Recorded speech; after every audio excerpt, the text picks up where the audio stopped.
Welcome back to the 22 Apps onboarding sequence. My name is McGregor, and today we're diving into video 3 where we're going to be talking about branding your app and creating an experience users love. So let's dive into it. Again, if you haven't already watched the first 3 videos, definitely go ahead and watch them, especially the first one where I'll describe everything you get included in your free 22 Apps Lite account, which is awesome.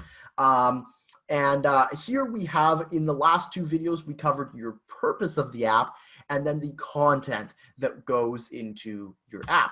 And the question that I want to kind of propose or ask here is, well, what about the theme? How does the app actually look like? How does it feel, right? What's the brand behind it? Because see, here's the thing. Whether it's with a website or with an app, you can think of this very, very similarly, where a crappy website does not give a professional vibe. It doesn't give the audience a good experience. It doesn't have a good feeling to it. And the same thing goes with an app. Is when users open up your app, they have an expectation of what it should feel like, what it should look like, in this type of thing. And so what I want to share with you here today is some ideas around how you can create the best user experience possible when it comes to your app. And the way we start off with this is with the branding and the color scheme and the fonts and how the app is actually capturing people's attention. Okay, so let's just start off with this. We're starting off with the tone of the app. Is it a light app or is it a dark app? Okay, this is more like, what are the primary and secondary colors of your app? So with our app, like 22 Apps, and our software and that type of thing, we prefer like a light, more vibrant, more fun feel to the app. And we like it to be very, very clean, very simplistic, very modern, like very like Apple-esque.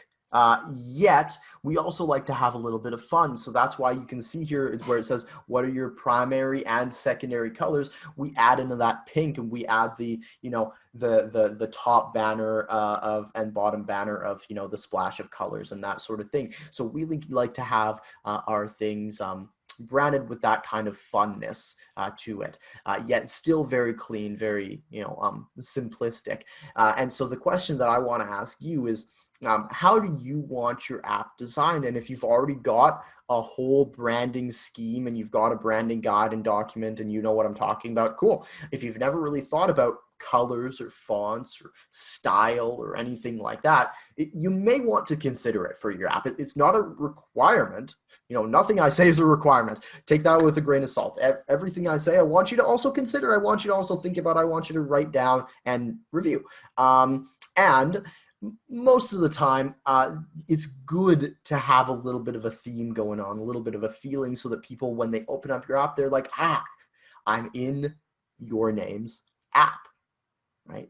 And the other side of that is choosing your fonts, okay? And what I like to say here is you don't want to spend too much time on the colors and fonts, but it's definitely important to, at the very least, consider them. Okay, here you can see a whole bunch of different fonts on the right side, and while all of them say the same thing, I'm sure you'd agree that they don't exactly say the same thing. Okay, they all represent something just a little bit different, or actually, in fact, so oftentimes very, very, very different. Okay, this is where you want to consider and think,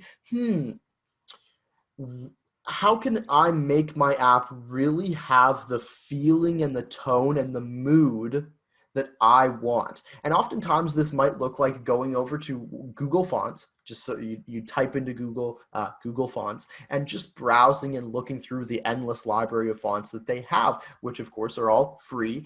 They're all royalty free. You can use them for whatever you want. And there's 3 important fonts that I always suggest choosing. I like to have a headline font, which is, a headline, a text font, which would be used for different paragraphs and that sort of thing. And then what I like to sometimes sometimes, don't always need it, but sometimes a standout font. This might be like, as an example, the last one on this list of New York, where it's very curvy, it's very beautiful, handwritten, that type of thing. That would be what I'd consider a standout font. It's very different in nature from what you got going, yet it still fits the brand and represents what you're talking about, what it says, okay, in a unique way, of course. Now, the other side to this is your app's layout. So once you've kind of got figured out what kind of fonts you want and the colors of the app, or your brand or your business, and you might even choose to just use your logo's colors. If you already have a logo, you can just use your logo's colors. So let's talk about a standard app layout.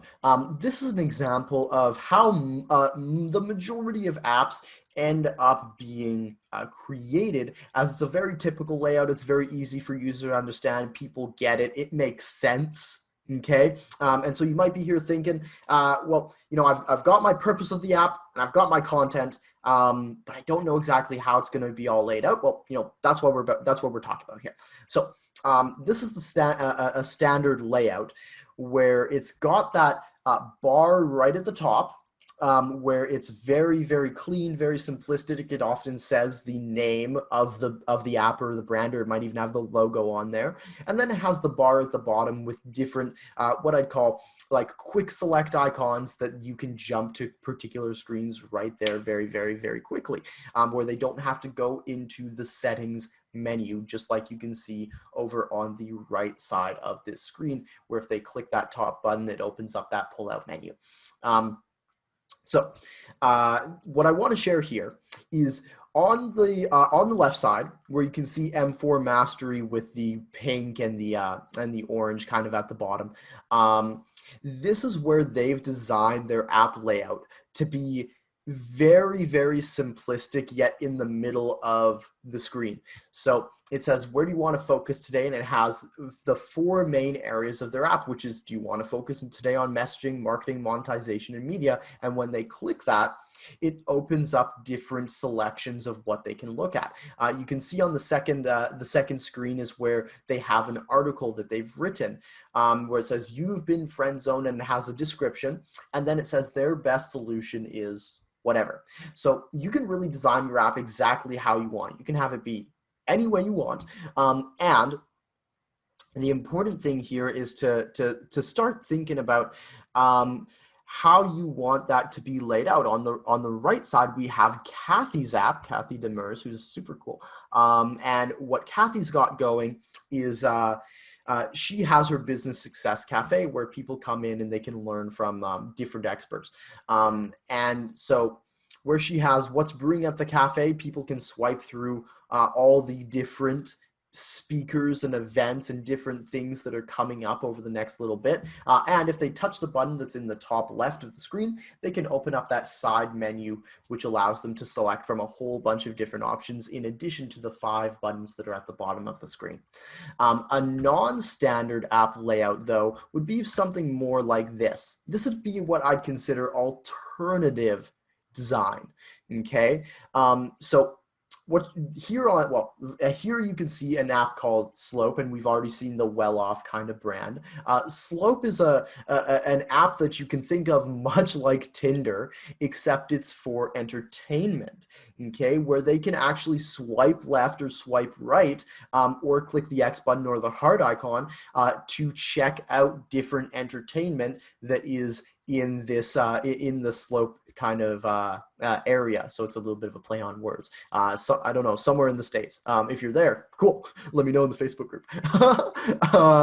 Anyway, on the right side, though, you can see David's app again with the well-off kind of branding, and he just has it where it navigates them directly through each individual screen until they get to the end of the sequence of what they're supposed to be doing. So consider that. There, you can have an alternative design. You don't have to have the traditional kind of, standard app layout design. If that works for you, fantastic, cool. I think it's easy. That's how we're designing the 22 apps app.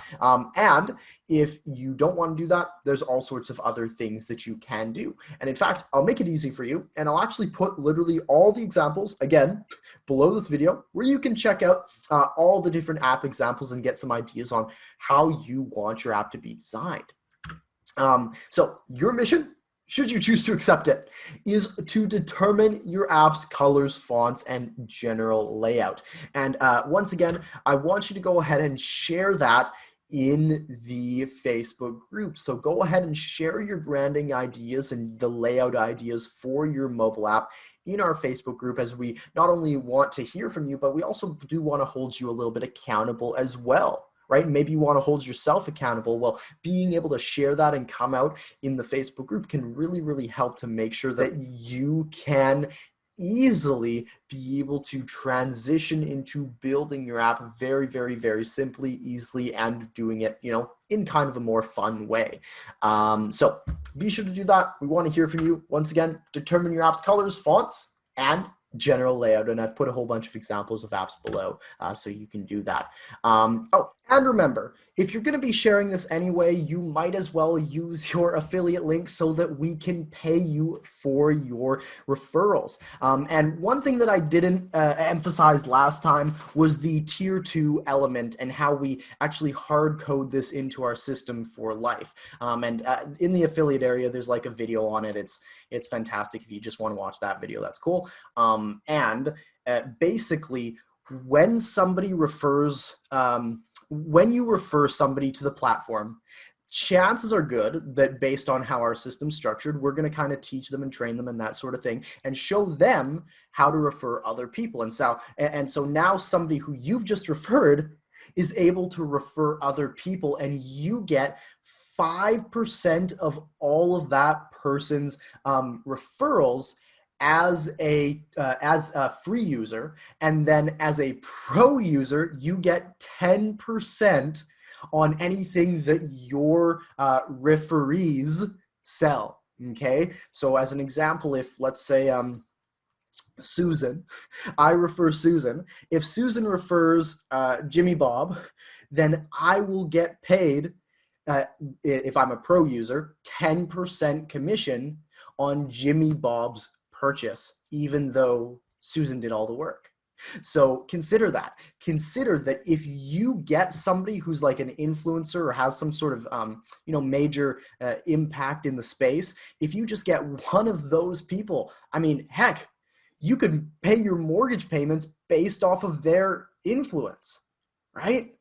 Because they're going to be bringing in people again and again and again and again. And I mean, if they end up earning, for like us as a company, for 22 apps, if they end up earning $100,000 for 22 apps as a company, you're going to get paid $10,000 of that for literally doing nothing as a pro member, and then 5% as a free member. So definitely upgrade to pro if you're at all considering that, you get double the commissions for both your referrals and other people's referrals.